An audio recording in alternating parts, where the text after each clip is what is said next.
Mga binati o minahal kong matalnom. Okay, mao na ato ang pantalang guys.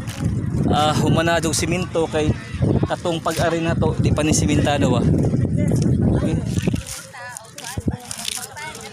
Mo ni guys ang ato ang pantalan na to nga atong gikuan. Ongoing pa guys ang pagtrabaho niyan. Okay.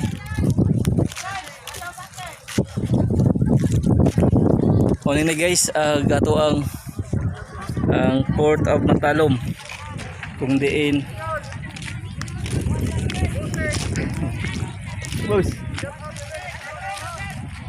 okay. Mo na itong update sa phase 2 na kuan. Mo na ni guys iyang pagkuan. Musunod dayon ang phase 3 para nanay mo dunggo nga barko diri nga side.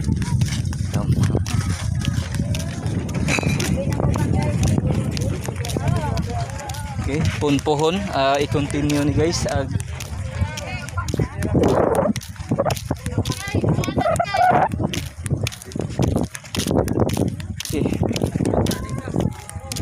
Mana guys o kuan kanang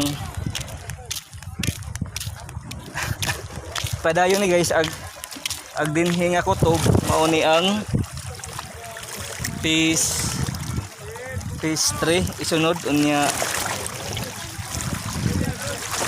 Okay guys, katong pagkuan guys pag-aray na to dili pa semento tanan, napatoy porsyon nga sementado nya na guys na diba humana no mo gikan sa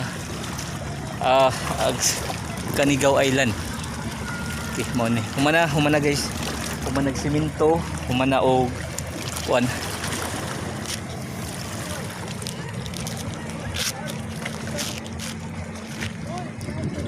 Okay, mo ni ang kahimtang sa ato ang Port of Matalom. Tas taas na siya guys unya agatong pasagasugda na po ang phase 3 kinares. Mao na ni ang kahimtang sa ato ang pantalan diri sa atong lungsod.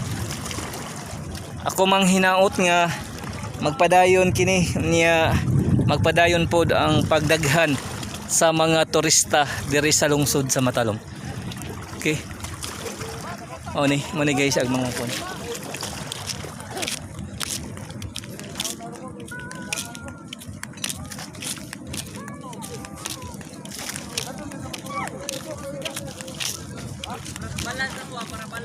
Okay, mao ni ang ato ang Port of Matalom.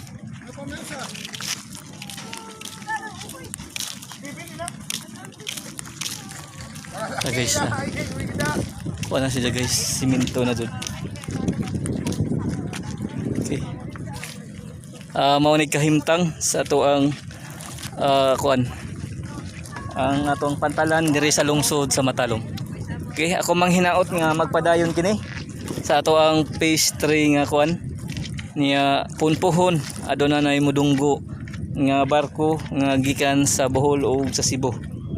Magtinabangay kita kanunay alang sa kalambuan o gayuhan sa katawhan sa lungsod sa Matalom. Okay, ako magaingon nga ang panaghugpong sa taga Matalom mao susi sa kalambuan sa atong lungsod.